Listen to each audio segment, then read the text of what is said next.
Ya, bismillahirrahmanirrahim. Assalamualaikum warahmatullahi wabarakatuh. Perkenalkan, nama saya Andri. Saya dari kelompok 10 ingin mempresentasikan isi makalah kami melalui video ini ataupun melalui PPT yang berjudul tentang e-commerce dan fintech. Jadi teman-teman, kami beranggotakan 3 orang. Yang pertama ada Andri atau saya sendiri, yang kedua ada Andika, dan ketiga ada Ansyari. Jadi sebelum saya mempresentasikan, saya izin kepada Ibu dosen pengampu matkul Teknologi Informasi dan Komunikasi, yaitu Ibu Laili Wahyunita Eskom, yang sangat saya hargai.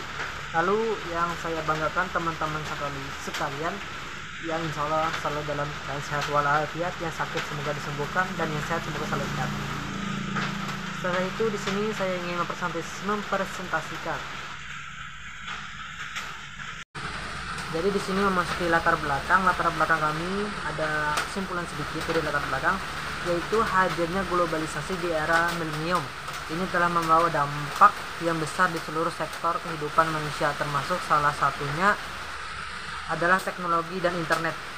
Jadi salah satunya ada itu teknologi dan internet. Setelah itu teknologi dan internet memiliki peran yang begitu besar dalam menunjang segala aktivitas kehidupan manusia. Pemanfaatan teknologi digital di Indonesia yang sangat besar tentu saja memberikan dampak bagi beberapa sektor. Salah satunya adalah sektor bisnis atau industri bisnis yang kemudian melahirkan perdagangan online atau e-commerce. Atau jadi e-commerce itu bisa dikatakan kurang lebih seperti perdagangan online.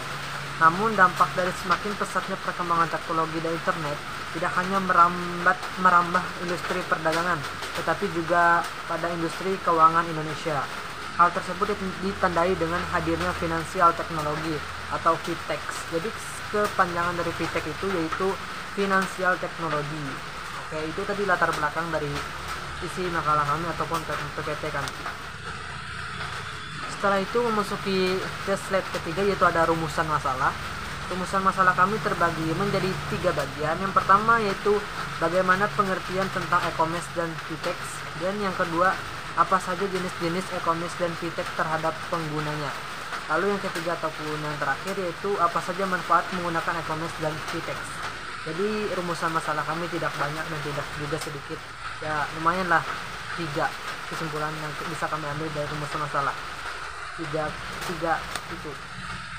Oke, selanjutnya ke bagian slide selanjutnya, itu pengertian e-commerce dan fintech. Jadi e-commerce adalah semua kegiatan perdagangan yang dilakukan melalui media elektronik. Jadi sesuatu yang dilakukan di media elektronik itu bisa dikatakan yaitu e-commerce ataupun perdagangan yang dilakukan secara elektronik. Untuk televisi dan telepon tersedia, tetapi lebih banyak e-commerce terjadi melalui internet. Perkembangan teknologi khususnya internet mempengaruhi banyaknya bidang kehidupan, termasuk retail. Perdagangan telah berubah dalam hal proses jual beli dan pemasaran produk. Proses perdagangan ini umumnya dikenal sebagai electronic commerce atau singkatannya e-commerce atau perdagangan online yang jual beli melalui media elektronik. Setelah itu pengertian fintech. Fintech adalah singkatan dari finansial teknologi, yang berarti teknologi keuangan. Jadi sebenarnya apa itu fintech? Adalah inovasi teknologi yang dikembangkan dalam bidang finansial sehingga transaksi keuangan bisa dilakukan dengan praktis, mudah dan efektif. Jadi melalui media fintech ini kita bisa dimudahkan melalui transaksi keuangan atau bisa dilakukan dengan praktis, mudah dan efektif. Itu dia pengertian fintech. Jadi itu saja dari saya, dan akan yang dilanjutkan oleh teman saya yaitu saudara Ansari. Saya persilakan kepada Ansari. Terima kasih. Manfaat e-commerce dan fintech. Yang pertama, jangkauan yang luas. Sebagai pemilik toko tradisional hanya bisa menghubungi pembeli dari wilayah yang sama dan hanya mendapatkan pembeli dari wilayah situ saja. Berbeda dengan yang menggunakan e-commerce dan fintech, yaitu keuntungannya yang pertama adalah pembelinya di seluruh negeri dan dapat berdagang di toko online saja. Yang kedua, biaya rendah. Biaya pengoperasian instalasi online jauh lebih rendah daripada toko fisik.